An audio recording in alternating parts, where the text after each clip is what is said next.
भाई नाना नहा रहे हैं, पछड़ पछड़ पानी में तगयानी ला रहे हैं, पानी इधर उधर उड़ रहा है, ऊंची ऊंची लहरें बन रही हैं, और और एक हम हैं कि वक्त के हिसाब से लहरों की ऊंचाई का ग्राफ बना रहे हैं। ये मत पूछें कि ये ऊंचाई हमें मिली कहाँ से, बस इन इबारात को ग्राफ की मुताल्लिका खुसूसियत से मिला दें।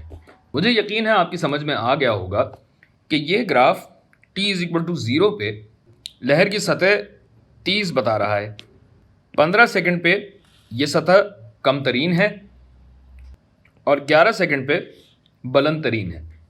अब इन खसूसियात को एक एक करके जांचते हैं। सबसे पहली खसूसियत वाई इंटरसेप्ट। वाई इंटरसेप्ट का मतलब ग्राफ वाई एक्सिस को कहाँ काट रहा है, और हम देख सकते हैं कि 30 सेंटीमीटर पे ग्राफ वाई इंटरसेप्ट को काट रहा है। यहाँ टाइम t 0 है, यानी लहरों का आगाज़ हो रहा है, और आगाज़ पर ऊंचाई 30 सेंटीमीटर है। इन तीनों इबारात में से ये बात तीसरी इबारत में लिखी हुई है, लिहाजा ये हो गया आपका नंबर 1, यानी पहली खसूसियत तो हो गई तीसरी इबारत में। अगली खसूसियत देखते हैं। मुकाबलतन बुलंद तरीन या कम तरीन सतह के लिए ग्राफ को देखिए। ये एक साइनसॉइडल ग्राफ है, यानी साइन से मिलता जुलता ग्राफ है, जहां उतार और चढ़ाव की हदूद हर लहर पे अलग अलग हैं, जिसमें उतार और चढ़ाव की हदूद हर लहर पे बदल रही हैं।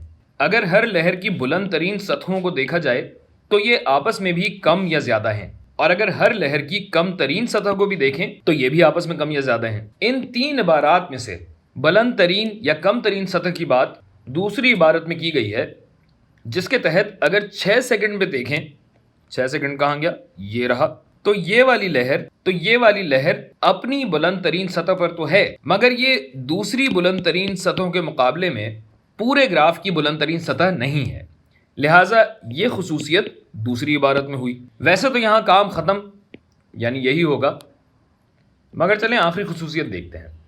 लहर का उतार या चढ़ाव ज़ाहिर है वक्त के दौरानिये पे ही होगा ना, और इस आखिरी इबारत में ऐसे ही दौरानिये का जिक्र है। कह रहे हैं कि 12 से 15 सेकंड के दौरान पानी की सतह कम हुई है। 12 से, ये मैं हटा दूं, और अब देखिए कि 12 से 15 सेकंड के दौरान पानी की सतह कम हुई है, तो हम कौन सा कुछ और कह रहे हैं, ग्राफ में भी तो यही है, लिहाजा ये इबारत तीसरी खसूसियत से मिला दें और बस।